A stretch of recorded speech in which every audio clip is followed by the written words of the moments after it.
Parlour ঘুরে দেখলাম এবং আমরাই সম্ভবত প্রথম পা রেখেছি। খুব ভালো লেগেছে তার ইন্টেরিয়র ডেকোরেশন থেকে শুরু করে রং বিন্যাস বা আর্কিটেকচার যে প্ল্যানিংটা ছিল এভরিথিং খুব ভালো লেগেছে। তাই এই পার্লারের সাথে যারা সংশ্লিষ্ট কাজ করতে যাচ্ছেন তাদেরকে আমি সাধুবাদ জানাই। ওখানে একই কথা বলেছি, the beauty is joy forever. সৌন্দর্য সবার কামনীয়, প্রত্যেকটা মানুষ সুন্দরের পিপাসু, সুন্দরকে ভালোবাসে, হোক সেটা প্রকৃতির সৌন্দর্য, হোক সেটা নারীর সৌন্দর্য, হোক যে কোনো মানুষের।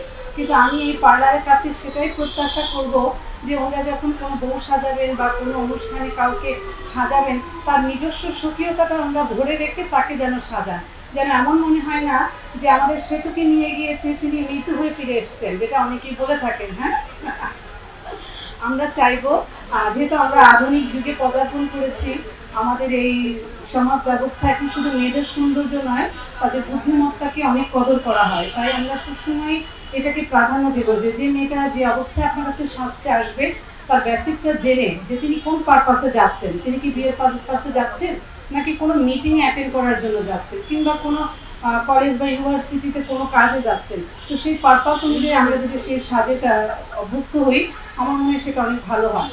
আর আমরা এই যে যারা এই পার্লারটা আজকে দিচ্ছেন তাদের সবার প্রতি শুভকামনা রাখছি যে তারা আমাদেরকে আজকে অনার করেছেন।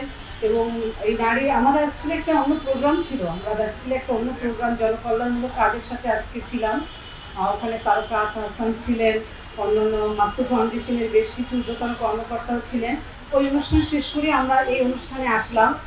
অত্যন্ত ভালো লাগলো যে ওনারা ওনাদের আতিথেয়তা, ওনাদের ব্যবহার, সার্বিক সব কিছুই সত্যি প্রশংসনীয়। এবং আমরা পুনাকের পক্ষ থেকে অ্যাজ এ সহসভানেত্রী এবং পুনাকের সব ভাবিদের পক্ষ থেকে ওনাদেরকে আমরা শুভেচ্ছা জানাচ্ছি, সাধুবাদ জানাচ্ছি, অনুপ্রেরণা দিচ্ছি যেন ওনাদের এই কাজটা অনেক দূর এগিয়ে যায়, সবার মধ্যে যেন প্রশংসনীয়তে একটা নাম তারা প্রতিষ্ঠিত হতে পারেন।